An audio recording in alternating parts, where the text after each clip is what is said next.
My dear brothers and sisters, in today's Gospel, Jesus gave greatest commandment of love. John's Gospel, chapter 3, verse 16 says, God so loved the world, that He gave His Son for us, for our salvation, to have eternal life. God is love. Therefore, He made sacrifice and sent His Son.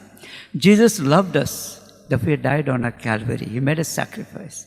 And while dying, He said, Father, forgive them, because they do not know what they are doing. If they knew I am a Son of God, I came to redeem them, they would not have killed me. And those principles should be in our day-to-day life. Where there is a love, there is a sacrifice. Where there is sacrifice, there is love. If I say I love you, I am not ready to make sacrifice, then I am a liar.